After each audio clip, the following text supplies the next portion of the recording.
भारतीय मीडिया का पाकिस्तान मुखालिफ प्रोपेगेंडा बेनकाब भारतीय इदारा प्रिंट हकायक मंजर आम पर ले आया। भारतीय मीडिया की सिडनी वाक़े को पाकिस्तान से जोड़ने की कोशिशें नाकाम हो गई। भारतीय इदारा प्रिंट के मुताबिक बोंडाई बीच पर हमला करने वाला साजिद अकरम 1998 में भारत से ऑस्ट्रेलिया मुंतकिल हुआ। साजिद अकरम का ताल्लुक हैदराबाद से है। बोंडाई बीच वाक़े में मारा जाने वाला साजिद अकरम भारतीय नजाद और बेटा नवीद अकरम पैदाइशी ऑस्ट्रेलवी शहरी है।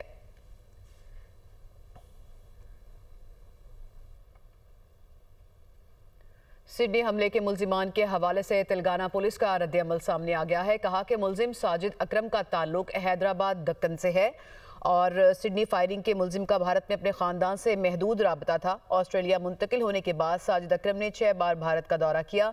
मुल्जिम साजिद अकरम 27 साल पहले ऑस्ट्रेलिया मुंतकिल हुआ था। साजिद अकरम के ख़ानदान वाले उसके हालात से लाइल्म थे। भारतीय इदारों और दीगर मुतल्लिका हुकाम के साथ मुकम्मल ताउन करेंगे।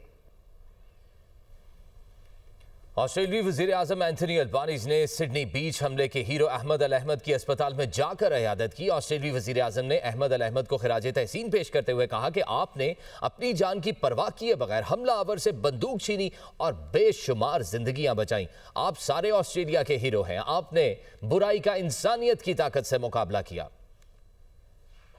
मेंबर बलोचिस्तान असेंबली फराह अजीम शाह का कहना है कि फैज हमीद को सजा इदारों में एहतसाब के अमल का हिस्सा है। फौज के अंदर एहतसाब का कड़ा निजाम मौजूद है। कोई भी आइन और कानून से बालातर नहीं। फैज हमीद को सजा 9 मई वाकयात में मुलविस अनासर के लिए वाज़े पैगाम है। मुल्क की सलामती पर कोई समझौता नहीं किया जाएगा। मार्का हक में अजीम फतह से दुनिया में पाकिस्तान की इज्जत बढ़ी। फील्ड मार्शल सैयद आसिम मुनीर की क़यादत में फौज ने कई गुना बड़े दुश्मन को शिकस्त दी। कोयटा में प्रेस कॉन्फ्रेंस करते हुए उन्होंने मजीद कहा कि बलोचिस्तान के मुआशी मसाइल हल होने से बलोचिस्तान में बहुत बेहतरी आएगी। ये भी कहा कि बलोचिस्तान के खिलाफ बहुत सारी साजिशें हो रही हैं।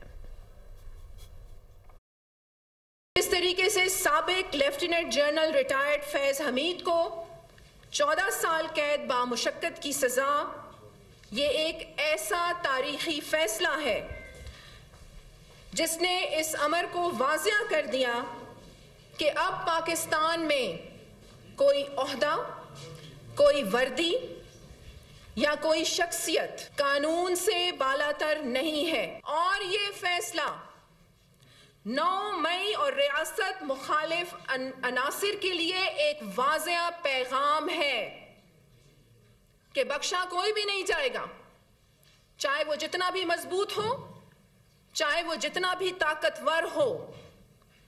पाकिस्तान का आइन, पाकिस्तान का कानून बालातर है। फील्ड मार्शल सैयद आसिम मुनीर ने जैसे ही अपना ओहदा संभाला, पाकिस्तान का नक्शा पूरी दुनिया में चेंज हो गया। हमसे 10 गुना ज्यादा ताकतवर दुश्मन को मुंह की खानी पड़ी। बलूचिस्तान का मसला माशी मसला है, इसको हम नजरअंदाज नहीं कर सकते। अगर बलूचिस्तान का माशी मसला हल कर दिया जाए तो 80% बलूचिस्तान के मसाइल हल हो जाएंगे। नो डाउट कि हमारी बैरूनी साजिशें भी मौजूद हैं। पीटीआई रहनुमा असद कैसर का कहना है कि इस वक्त मुल्क में अमली तौर पर जमहूरियत खत्म हो गई है। कौम का इलेक्शन पर एतमाद नहीं रहा। 18वीं तरमीम के बाद सूबों को इख्तियारात दिए गए थे। इस्लामाबाद में मीडिया से गुफ्तगू करते हुए बोले, हम सियासी लोग हैं, कोई मुसल्ला गिरोह नहीं है। आफ्ताब शेरपाव से आज हमारी पहली मुलाकात है। GDA रहनुमाओं से भी मुलाकात होगी। बैरून मुल्क मुलाजमत के लिए जाने वालों को ऑफलोड करने का मामला, वज़ीर आज़म ने वफाकी वज़ीर सालिक हुसैन की सरबराही में कमेटी तश्कील दे दी है। कमेटी समंदर पार पाकिस्तानियों के प्रोटेक्टोरेट की तजदीद में मसाइल का जायजा लेगी। कमेटी में वफाकी वज़ीर IT, वज़ीर ममलिकत समंदर पार पाकिस्तानीज़ और सेक्रेटरी समंदर पार पाकिस्तानीज़ को शामिल किया गया। Secretary IT, chairman Pakistan digital authority और एडिशनल सेक्रेटरी वज़ारत दाखिला भी इस कमेटी में शामिल हैं। 14 रुकनी कमेटी 3 हफ्तों में अपनी रिपोर्ट वज़ीर आज़म को भिजवाएगी। कराची में वफाकी उर्दू यूनिवर्सिटी गुलशन कैंपस में 2 तलबा तंजीमों में तसादुम। पुलिस के मुताबिक जामिया के अंदर फायरिंग भी की गई। पुलिस की भारी नफरी ने पहुंचकर सूरत हाल को कंट्रोल कर लिया। ऑस्ट्रेलिया में यहूदी बरादरी पर हमले के बाद सिडनी की फिजा सोगवार है। मुतासरीन को खराज अकीदत पेश करने के लिए सैकड़ों अफराद यादगार पर जमा। फायरिंग के मुतासरीन की याद में शहरियों ने फूल रखे और शमें रोशन की। 30 बरस में सबसे बड़े हौलनाक हमले में 15 अफराद की हिलाकत पर कौमी सोग का ऐलान किया गया है। ऑस्ट्रेलिया भर में मुतासरीन के लिए ताज़ियती तकारीब का इनेकाद हमले ने ऑस्ट्रेलियाई मुआशरे को हिलाकर रख दिया। ऑस्ट्रेलियाई मीडिया के मुताबिक फायरिंग वाक़े से मज़हबी नफरत पर मबनी जराइम के खिलाफ तशवीश में इजाफा हुआ। हुकूमत और अपोजिशन रहनुमाओं ने भी मुतासरा ख़ानदानों से इजहार ताज़ियत किया है। आपको बताएं कि ऑस्ट्रेलिया में यहूदी बरादरी पर हमले के बाद सिडनी की फ़िज़ा सोगवार है और मुतासरीन को खराज अकीदत पेश करने के लिए सैकड़ों अफराद यादगार पर जमा। फायरिंग के मुतासरीन की याद में शहरियों ने फूल रखे और शमें रोशन की। पंजाब हुकूमत ने 720 मेहनतकश खानदानों को माहाना कराए और बेदखली की अजियत से निकाल दिया। वज़ीर आला मरियम नवाज ने 720 मेहनतकश खानदानों को उनके अपने घरों में बसाने का बंदोबस्त कर दिया। सनदी वर्कर्स के लिए बनाए गए हर फ्लैट की लागत 36 लाख रुपए से जायद है। मजीद जानिए इस रिपोर्ट में। जिसकी मेहनत उसी की छत, जिसकी जदोजहद उसी का हक। वज़ीर आला मरियम नवाज ने पंजाब के 720 मेहनतकश खानदानों को माहाना किराए और बेदखली की अजियत से निकाल दिया। पंजाब के बेघर सनती वर्कर्स के लिए नए तामीर करदा 720 फ्लैट्स की कुरानदाजी कर दी। बेवगान और खुसूसी अफराद के लिए कुरानदाजी का इंतजार खत्म, उन्हें बगैर कुरानदाजी फ्लैट देने का हुक्म। सनती वर्कर्स के लिए मजीद 1872 फ्लैट्स आइंदा 18 माह में मुकम्मल होंगे। वज़ीर आला की शेखपुरा में कायद-ए-आज़म बिजनेस पार्क में 700 वर्कर्स के लिए बैचलर हॉस्टल की 3 माह में तकमील की हिदायत। स्पेशल सनती वर्कर्स की आसानी और तहफ़्फ़ुज़ के लिए वज़ीर आला ने उन्हें ग्राउंड फ्लोर पर फ्लैट देने का हुक्म दे दिया। नदीम ताहिर नामी सनती वर्कर को खुद फोन करके मुबारकबाद दी और कहा, अपनी अम्मी अबू को साथ रखना, उनकी दुआओं से आपको फ्लैट मिला है। सूबाई वज़ीर मेहनत मंशा भट्ट ने वज़ीर आला को ब्रीफिंग में बताया कि वर्कर वेलफेयर कम्प्लेक्स सुंदर इंडस्ट्रियल एस्टेट फेज 1 के लिए 5897 वर्कर्स अहल करार पाए। कुरानदाजी में कामयाब कसूर के सनती वर्कर्स के लिए 480 फ्लैट्स जबकि 240 फ्लैट्स लाहौर के वर्कर्स के लिए मखसूस। दौरान मुलाजमत जाँ भाग होने वाले वर्कर्स की बेवगान को 3% और स्पेशल वर्कर्स को 2% कोटा मिलेगा। सनती वर्कर्स के लिए बनाए गए हर शानदार फ्लैट की लागत 36 लाख रुपए से जायद है। सूबाई वज़ीर मेहनत मंशा भट्ट का कहना था कि सनती वर्कर्स के लिए मुफ्त फ्लैट, प्लॉट और बैचलर हॉस्टल मोहम्मद नवाज शरीफ का विजन है। IMF ने इम्कान जाहिर किया है कि माली साल 2026 से 2030 तक GDP साइज में तकरीबन 68,000 अरब रुपए इजाफा होगा और 2030 तक पाकिस्तान का GDP साइज 1,93,630 अरब रुपए तक पहुंचेगा। इसी से मुतालिक ये रिपोर्ट देखिए।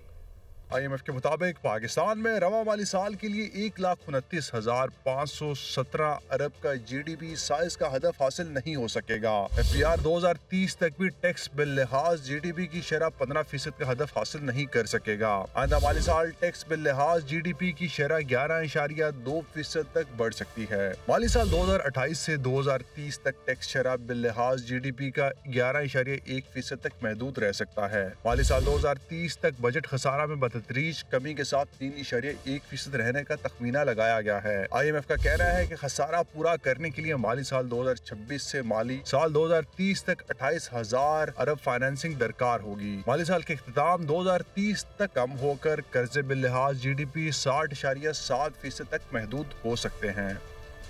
और अब बात करेंगे सानिया APS की। नेहा आर्मी पब्लिक स्कूल को 11 साल गुजर गए। 16 दिसंबर 2014 को सिफाक दहशतगर्दों ने मासूम बच्चों को निशाना बनाया, स्कूल के दरो दीवार को खून में नहला दिया। पाक फौज के जवानों ने दहशतगर्दों को ठिकाने लगा दिया। देखते हैं पेशावर से जाकिरुल्लाह की ये रिपोर्ट। 16 दिसंबर 2014 को अमन और तालीम के दुश्मनों ने आर्मी पब्लिक स्कूल पेशावर पर हमला किया। दहशतगर्द स्कूल के अगबी रास्ते से सुबह 10 बजे के करीब दाखिल हुए। 8वीं, 9वीं और 10वीं जमात के तालिब इल्म ऑडिटोरियम में तरबियत में मशगूल थे। दहशतगर्दों ने हाल में दाखिल होते ही हर तरफ अंधाधुंध फायरिंग की और APS की दीवारों को खून से रंग दिया। प्रिंसिपल, असातिज़ा, तलबा और दीगर अमले समेत 140 से जायद अफराद शहीद हुए। सिक्योरिटी फोर्सेस के जवानों ने भरपूर कार्रवाई करते हुए दहशतगर्दों को उनके मंतकी अंजाम तक पहुंचाया। सानेहा APS ने दहशतगर्दी के खिलाफ जंग में नई रूह फूंकी। नेशनल एक्शन प्लान तश्कील दिया गया। APS हमले में मुलविस 6 दहशतगर्दों को सिक्योरिटी फोर्सेस ने गिरफ्तार किया, जिन्हें मिलिट्री कोर्ट्स ने सजाएं भी सुनाई थी। APS के शोहदा का लहू इस बात की गवाही दे रहा है कि तालीम दुश्मन दहशतगर्द इल्म की शमा बुझा न सके। सानेहा आर्मी पब्लिक स्कूल को तो 11 साल बीत गए, लेकिन उस अफसोसनाक वाक़े के जख्म आज भी ताज़ा है। कैमरामैन कामरान पराचा के साथ जाकिरुल्लाह, दुनिया न्यूज़, पेशावर। सानेहा APS पेशावर में एक स्याह दिन था। दहशतगर्दों ने हमारे नन्हे बच्चों को शहीद किया। गवर्नर खैबर पख्तूनख्वा फैसल करीम कुंडी की पेशावर में मीडिया से गुफ्तगू। बोले कि APS के बच्चों ने अमन के लिए कुर्बानी दी और पूरी दुनिया APS शोहदा की कुर्बानी को याद रखेगी। दहशतगर्दी के खिलाफ हम सब मुत्तहिद हैं, हम मुसल्लह अफवाज के साथ खड़े हैं। आज फिर सूबे में अमन व अमान की सूरत हाल ख़राब है। वाना कैडेट कॉलेज में भी दहशतगर्दों ने APS जैसे हमले की कोशिश की। सिक्योरिटी फोर्सेज ने वाना कैडेट कॉलेज हमले को कामयाबी से नाकाम बनाया। भरपूर यकजहती के साथ मुल्क में अमन के लिए काम करना होगा। सूबे में अमन होगा तो तरक्की और खुशहाली आएगी। एक स्याह दिन था पेशावर में जब यहाँ पर APS पे जो एक दहशतगर्दों का हमला हुआ, जिसमें हमारे नन्हे मुन्ने बच्चे शहीद हुए। और आज दोबारा खुदा न खास्ता अगर आप देखें, अगर कैडेट कॉलेज वज़ीरिस्तान में दहशतगर्दों का हमला कामयाब होता तो शायद खुदा न खास्ता APS 2 होता, लेकिन हमारे फ़ौजी जवानों ने उसके ऊपर अपनी जान पर खेल कर APS 2 होने से बचाया। हम अपने रियासत के साथ, हम अपने सिक्योरिटी फोर्सेस के ऑफिसर जवानों के साथ, अपनी हुकूमत के साथ शाना बशाना खड़े हैं और हम चाहते हैं कि हमारे सूबे में अमन आए। अमन आएगा तो खुशहाली आएगी, अमन आएगा तो तरक्की होगी। वज़ीर ज़राअत पंजाब आशिक हुसैन किरमानी ने कहा है कि एक तरफ खिदमत, दूसरी तरफ जहनी मरीज का मॉडल है। जहनी मरीज का मॉडल कहता है कि अडियाला के बाहर धरने दो। पंजाब पर 4 साल पहले जहनी मरीज की हुकूमत मुसल्लत हुई। हर मोड़ और चौराहे पर गोगी पिंकी का स्कैंडल देखने को मिला। उन्होंने मजीद क्या कहा, आपको दिखाते हैं। एक तरफ मॉडल है प्रोग्रेसिव मॉडल, मरियम नवाज शरीफ का मॉडल, और दूसरी तरफ मॉडल है जहनी मरीज का मॉडल। जहनी मरीज का मॉडल ये कहता है साड़ियाँ अडियाला जेल के सामने डंड बैठका जरूर वेखो। ये 4 साल पहले भी पंजाब के ऊपर जहनी मरीज मॉडल की एग्जीक्यूशन हुई। हर चौराहे और हर मोड़ पे गोगी पिंकी का स्कैंडल सामने आया। आज मरियम नवाज शरीफ साहिबा की हुकूमत को 2 साल गुजर गए हैं। अल्लाह ताला के फजलो करम से एक स्कैंडल क्या, किसी स्कैंडल का SB कहीं से बाहर नहीं निकला। पंजाब में पिछले साल से 4% गंदम ज्यादा लगी है, 26% ज्यादा यूरिया का इस्तेमाल हुआ। आज हर जगह आपको वाफर दस्तयाबी है। पंजाब की जरूरत जो है वो 1 करोड़ 40 लाख एकड़ पर पूरी हो जाती है। 1 करोड़ 67 लाख एकड़ का टारगेट अल्लाह ताला के फजलो करम से अचीव कर चुके हैं। अगर मैं ये बात करूं कि पंजाब का कंपैरिजन हो टारगेट अचीव करने में सिंध और KPK के साथ, तो वो अभी भी अपने 90% के करीब खड़े हैं और जो उनका टारगेट पूरा नहीं होता। कराची में हैवी ट्रैफिक एक और शहरी की जान ले गई। मलीर कैंट गेट नंबर 6 के करीब बस से रेस लगाने वाले तेज रफ्तार डंपर ने मोटरसाइकिल सवार की जान ले ली। रवां साल हैवी ट्रैफिक से होने वाले हादसात में जाँ भाग शहरियों की तादाद 250 हो गई है। कराची से शहबाज खान तफसीलात रिपोर्ट करेंगे। कराची में बेकाबू हैवी ट्रैफिक को भारी जुर्माने भी लगाम न डाल सके। मलीर कैंट गेट नंबर 6 के करीब तेज रफ्तार डंपर ने मोटरसाइकिल पर सवार शहरियों को कुचल दिया। हादसे में 22 साला गुलाम हैदर मौके पर जाँ बहक, जबकि उसका दोस्त शहजाद जख्मी हो गया। मुतवफी दोस्तों के हमरा घर से नाश्ता करने निकला था। सुबह को पैसे लिए, मेरे बोला मैं नाश्ता करने जा रहा हूँ, समझे ना, और हमारे बच्चे गए फुदकी में, वो सिंध में, समझे ना। मुझे क्या पता, घर पे तो नाश्ता घर में करता है, हमें क्या पता ये नो बताएगी। डंपर ने ऑनलाइन टैक्सी को भी टक्कर मारी। तमाम कार में सवार फैमिली मौजाना तौर पर महफूज रही। टैक्सी ड्राइवर के मुताबिक हादसा डंपर और मुसाफिर बस में रेस लगाने के बाइस पेश आया।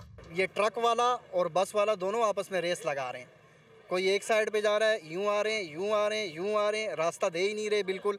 अब उस तरफ बाइक थी, मुझे नहीं नजर आया क्योंकि मैं बस के पीछे था।